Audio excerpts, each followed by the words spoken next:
माता की जय, भारत माता की जय।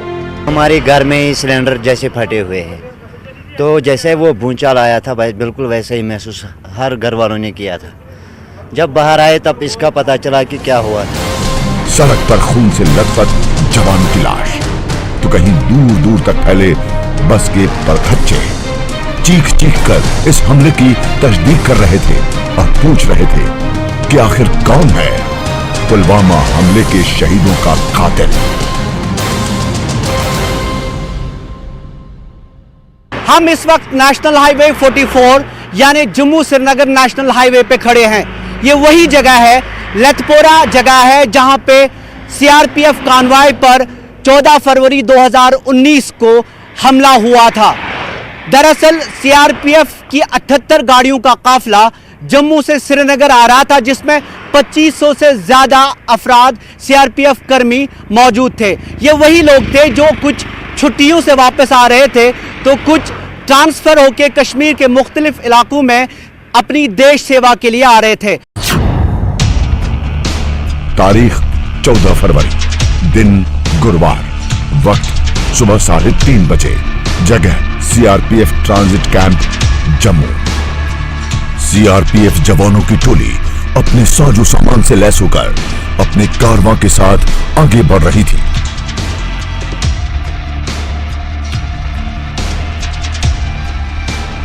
सीआरपीएफ के 180 बटालियन के असिस्टेंट कमांडेंट मनोज कुमार की अगुवाई में सभी 78 गाड़ियों का काफिला सुबह सवेरे 3:30 बजे श्रीनगर के लिए रवाना कर दिया गया।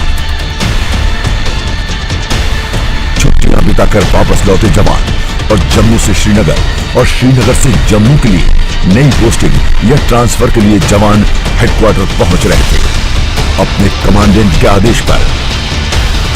मगर फरवरी के शुरुआती दिनों से ही जम्मू में जबरदस्त बर्फबारी हो रही थी, जिसके चलते रास्ते बंद हो चुके थे और जवानों की तादाद लगातार बढ़ रही थी। जवानों को उनकी नई पोस्ट का इंतजार था, जिसके लिए 13 फरवरी को मिले इनपुट के आधार पर 14 फरवरी को सुबह तड़के 78 गाड़ियों में 2547 जवानों को जम्मू से श्रीनगर के लिए रवाना कर दिया जाता है। 14 फरवरी, दिन गुरुवार, वक्त दोपहर 2:38 बजे।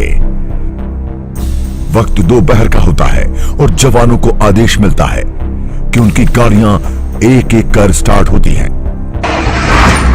अपने मंजिल यानी श्रीनगर पहुंचने के लिए। जवानों से भरी बस अवंतीपुरा को क्रॉस करके गोरीपुरा के करीब ही पहुंचने वाली होती है कि रास्ते में उनका इंतजार कार में बैठकर कोई और नहीं बल्कि आतंक का चेहरा आदिल अहमद डार करता है। आदिल डार को सीआरपीएफ के काफिले के गुजरने की पुख्ता जानकारी शायद पहले से ही थी, तभी तो वो गोरीपुर में घात लगाए बैठा था।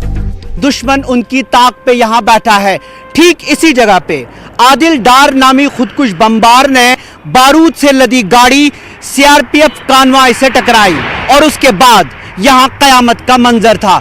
हर तरफ लाशें बिछी थी और यहां तबाही का मंजर था।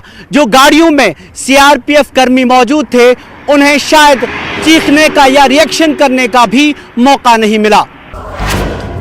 तारीख 14 फरवरी, दिन गुरुवार, वक्त दोपहर 3:33 बजे, जगह गोरीपुरा, पुलवामा। दोपहर के 3:33 का वक्त था और जवानों से भरी गाड़ियां गोरीपुरा इलाके से गुजर रही थी। सभी बसें कतार में चल रही थी। वो जैसे ही हाईवे पर कुछ दूर पहुंचती हैं, वैसे ही कार में सवार आदिल डार उन बसों का पीछा करने लगता है।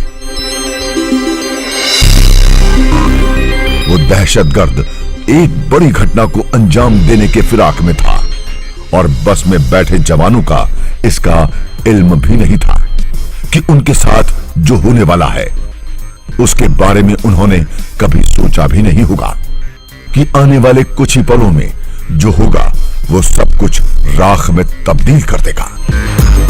हुआ भी कुछ ऐसा ही। वो कार लगातार जवानों के काफिले के पीछे पीछे तेजी से आ रही थी उसने एक के बाद एक दूसरे और दूसरे के बाद तीसरे और तीसरे के बाद चौथे और चौथे के बाद पांचवें बस के आने का इंतजार किया और जैसे ही वो बस के करीब पहुंचा उसने अपनी गाड़ी से बस में टक्कर मार दी।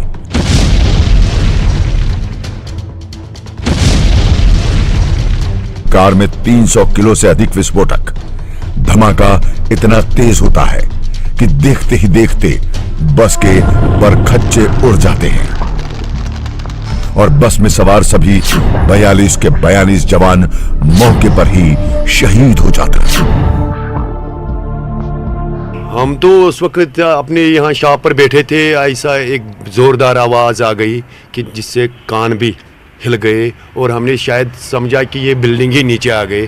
तो लेकिन जब एक दो मिनट के अंदर जब हमने ऐसे अपने कान पकड़ लिए तो फिर ऐसे दाएं बाएं देखे तो ऐसे मतलब बहुत सारे मतलब ये डस्ट वेस्ट ऊपर चढ़ गया, बहुत मतलब धुआं जैसा था।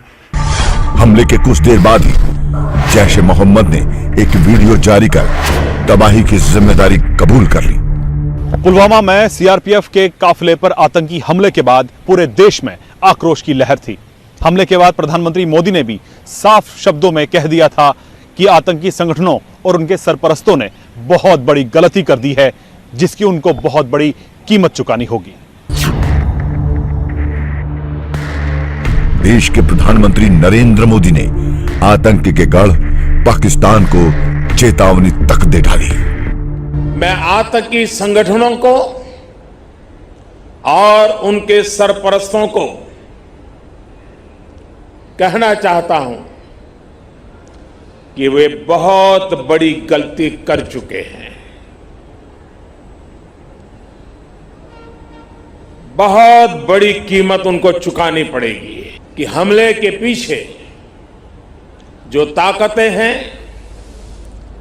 इस हमले के पीछे जो भी गुनहगार है, उन्हें उनके किए की सजा अवश्य मिलेगी।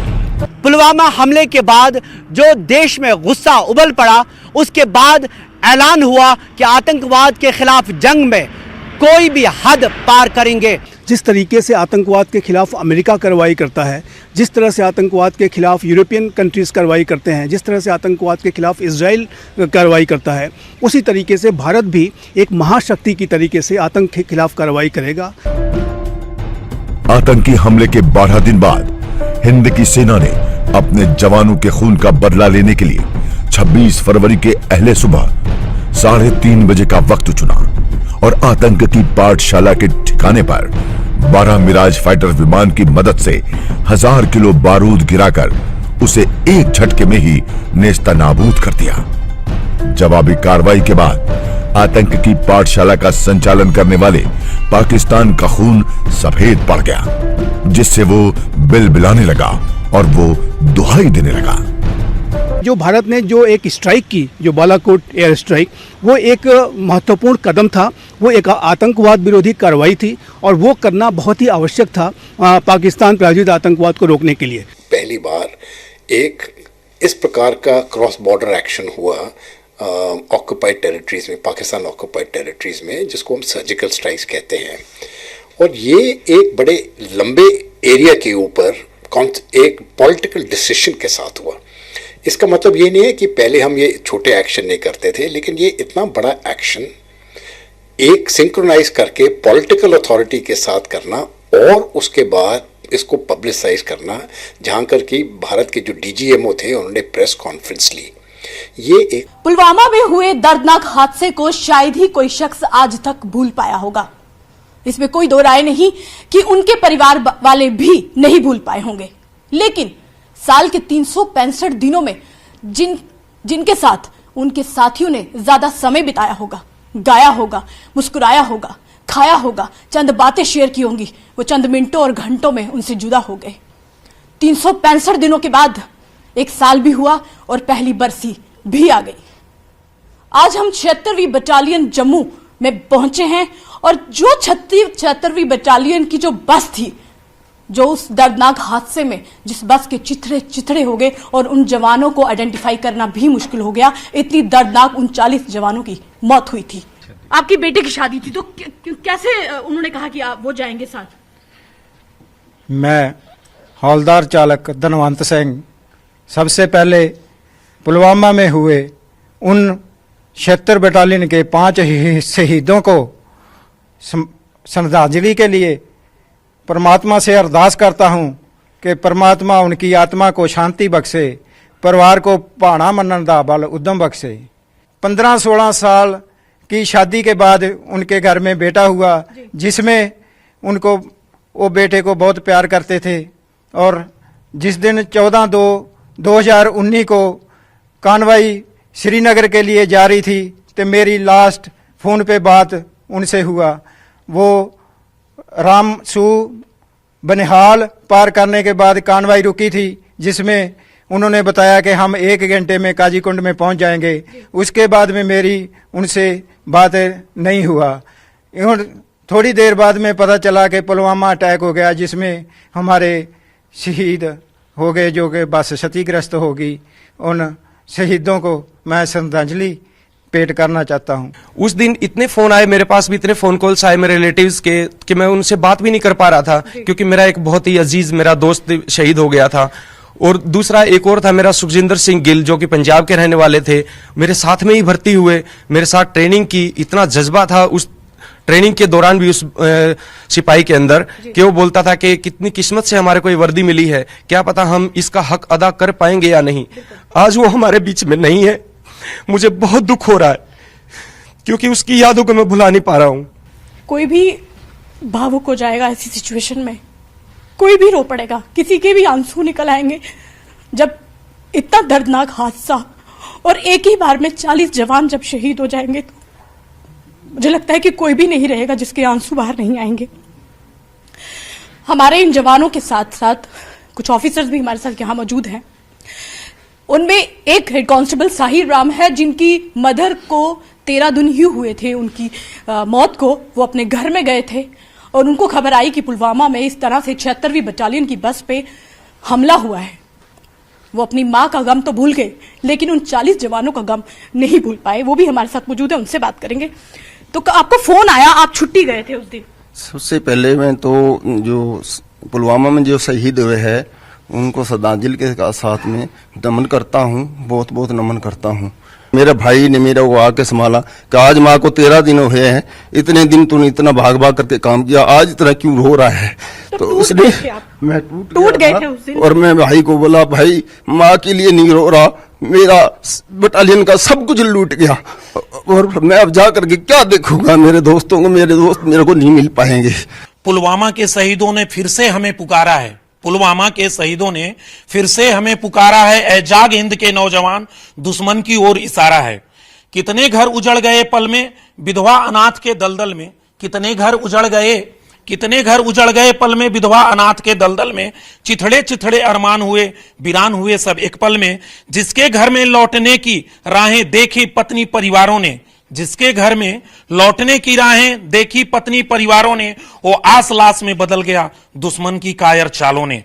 है फूट डालकर राज किया, तुमसे तुमको ही मारा है फूट डालकर राज किया, तुमसे ही तुमको ही मारा है। ऐ जाग हिंद के नौजवान, दुश्मन की ओर इशारा है। धोखे से बार करके तुम बहादुरी अपनी बताते हो। हिम्मत थी तो सामने आते, फिर हम भी मजा चखाते थे। जय हिंद, जय भारत। प्रभु जी, आपसे भी मैं जानना चाहूंगी कि जब हम इस तरह से अपने जवानों के साथ कहीं जाते हैं, जिस तरह से वो हमला हुआ इतना बड़ा, उसके बाद का जो जज्बा, एक गुस्सा भी होगा, एक रोष होगा मन में कि किस तरीके से उनके साथ हमला हुआ है, पीछे से वार किया उन्होंने, कितना दुख हुआ उस समय? सबसे पहले मैं 40 जवानों को श्रद्धांजलि देता हूँ, क्योंकि जो तिलक राज थे मेरे किवाटी में रहते थे, मैं हेडक्वार्टर में रहता था, तो मैं यहाँ से फिर डोड़ा चला गया, पता लगा कि शहीद हो गए। तो मैं यही नहीं बोल पा रहे हैं, ये इनका चेहरे को देखें तो आप ये बोल ही नहीं पा रहे हैं। बोलना तो शायद ऐसा लग रहा है कि बहुत कुछ चाहते हैं, लेकिन चाहती हूं मैं दो लफ्ज आज चूंकि पहली बरसी है उनकी, दो लफ्ज उनके लिए उनकी बरसी पर आप। मैं कहना चाहता हूँ कि उनका परिवार को सुखी कोई चाहता नहीं। ठीक है, मेरे दुख व्यक्त करता हूँ उनके यादों में और उनके यादों को ताज़ा रखने के लिए, और उनके जो सिंगिंग करते थे उस पे मैंने एक सॉन्ग बनाई है उनके लिए, जो मैं आप लोगों के सामने गाना चाहता हूँ।